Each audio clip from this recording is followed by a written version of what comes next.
সম্মানিত ভিউয়ার্স, আসসালামু আলাইকুম। এমডি রোবেল ব্লগ 89 আবার আপনাদেরকে স্বাগতম। আজকে আরো নতুন একটি ব্লগ নিয়ে আপনাদের সামনে চলে আসলাম। আজকে আমরা কথা বলবো চাঁদপুর জেলাধীন ফরিদগঞ্জ উপজেলার রূপসা 15 নম্বর ইউনিয়নের কমলকান্তি গ্রামের এই খালটি নিয়ে। সো গাইস, সাথে থাকুন এবং আমার ফেসবুক পেজটি যারা এখনো ফলো দেননি দ্রুত ফলো দিয়ে ফেলুন। যারা নাকি আমার ইউটিউব চ্যানেলটি এখনো সাবস্ক্রাইব করেনি দ্রুত সাবস্ক্রাইব করে ফেলুন। সম্মানিত ভিউয়ার্স, আজকে কথা বলবো এই গ্রামেগঞ্জের এই জেলেদেরকে নিয়ে।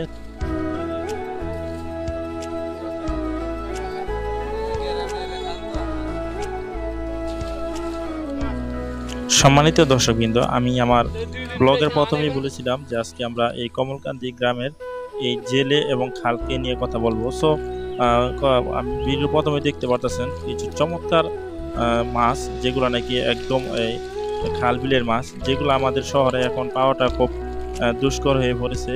আর আমাদের যে শহরের খাল বিলগুলো রয়েছে সেগুলা বিভিন্ন মেল ফ্যাক্টরির এই ময়লা পানির কারণে এই খাল বিলের পানিগুলো নষ্ট হয়ে যাওয়ার কারণে আমরা কিন্তু এই সমস্ত টাটকা মাছ আমরা পাই না। কিন্তু আমি এই কমলকান্তি এই গ্রামের এই খালের ভেতরে গিয়ে দেখতে পারলাম যে এখানে কিছু পরপরেই বেলি বসানো, আর এখানে বিভিন্ন জেলেরা রাত দিন মাছ ধরতেছে এবং বেশ কিছু টাকা দিয়ে তারা এখানে মাছ বিক্রি করতে পারতেছে এবং তাদের সাংসারিক জীবিকা অর্জনের জন্য একটি সুন্দর স্থান। আর সবচেয়ে বড় বিষয় হলো আমরা যারা শহরে থাকি আমাদের জন্য কিন্তু এই ধরনের মাছ পাওয়াটা খুব দুষ্কর। একদম টাটকা বিলের এত সুন্দর মাছ, যারা নাকি গুঁড়া মাছ খেতে পছন্দ করেন, আমি আপনাদেরকে বলবো যে এই মাছগুলো আপনারা যদি দেখেন আপনাদের কি বলে লোভ সামলাতে পারবেন না। এতটা চমৎকার এই মাছ। আসলে এই গ্রামের খাল বিলের যেই ঐতিহ্য, যেই দৃশ্য আমরা আগে দেখতাম, কিন্তু এখন এগুলো আমাদের চোখের আড়ালে হয়ে গেছে। আর নতুন প্রজন্ম কিন্তু এই দৃশ্যগুলা দেখতেই পারে না বা দেখাই পারে না। আমাদের শহরের যে সমস্ত ছেলেপেলে আছে তারা কিন্তু এই দৃশ্যগুলো দেখতে পারে না। আর আমি যেহেতু এই কমলকান্তি গ্রামে গিয়েছিলাম, আর এখানকার এই মাছ ধরাটা দেখে আমি আসলে নিজেকে ঠিক রাখতে পারিনি, যার কারণে এখানে গিয়ে এদের সাথে কথা বলেছি, এই কিভাবে মাছ ধরে সেগুলা দেখেছি এবং সেগুলা কিভাবে বিক্রি করে সেগুলো আমরা এখানে দেখেছি। আর আরেকটা বিষয় হলো, যেহেতু আমি ব্লগ করি আর এটা আমার যে সমস্ত ফলোয়ার বন্ধুরা আছেন তাদেরকে দেখাবো না, এটা তো হয় না। দেখতে পারতেছেন যে একটা মানুষ কিভাবে এই বেলি পেতে বসে থাকে উপরে। এখানে 20 মিনিট 15 মিনিট পর পর এই জালটাকে তোলার পরে এখানে মাছ পরে, আর এই মাছ তুবতে জমাইতে এক সময় দেখা যেতে অনেক মাছ হয়। দেখা যেতেছে একদিনে এরা এখানে 3000-4000 টাকার মাছও বিক্রি করতে পারে। খুব চমৎকার একটি দৃশ্য।